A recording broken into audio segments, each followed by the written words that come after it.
అందరికీ నమస్తులు. వేసవి సెలవుల్లో భాగంగా మనం నేర్చుకుంటున్నటువంటి పద్యాలలో ఈరోజు 26 పద్యం, మే నెల 19వ తేదీ. ఈరోజు కూడా అచరాది క్రమంలో తాతో ప్రారంభమయ్యేటటువంటి పద్యాన్ని నేర్చుకుంటాం. తన కోపమే తన శత్రువు, తన శాంతమే తనకు రక్ష, దయ చుట్టంబౌ, తన సంతోషమే స్వర్గము, తన దుఃఖమే నరకమండ్రు తథ్యము సుమతి. మరోమారు.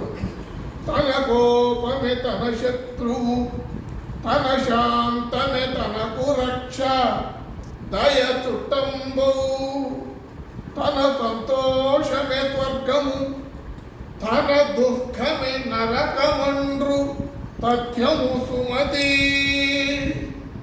దీని భావం, మనకు ఉన్నటువంటి శత్రువులకల్లా కూడా ప్రమాదకారైనటువంటి శత్రువు తన కోపమే. అంటే తన కోపమే తనకు శత్రువుగా మారుతుందని, తన శాంతమే, తను ఎప్పుడైతే శాంతంగా ఉంటామో అదే తనను రక్షిస్తుందని, మనం ఇతరుల పట్ల దయ చూపటమే మనకు చుట్టం లాంటిదని, మనం సంతోషంగా ఉంటే స్వర్గంలో ఉన్నట్టు, దుఃఖంలో ఉంటే నరకంలో ఉన్నట్టు అని సుమతి శతకారుడు పద్యన చెబుతున్నాడు. అంటే కోపమే శత్రుత్వాన్ని పెంచుతుంది, శాంతమే మనల్ని రక్షిస్తుంది, దయ చుట్టంలాగా పనిచేస్తుంది. సంతోషంగా ఉంటే స్వర్గంలో ఉన్నట్టు, దుఃఖంగా ఉంటే నరకంలో ఉన్నట్టు అని దీని భావం.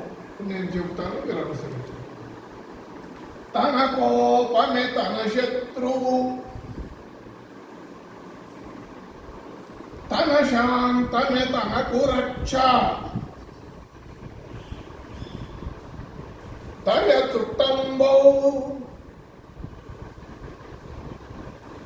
తన సంతోషమే స్వర్గము, తన దుఃఖమే నరకమండ్రు తథ్యము సుమతి.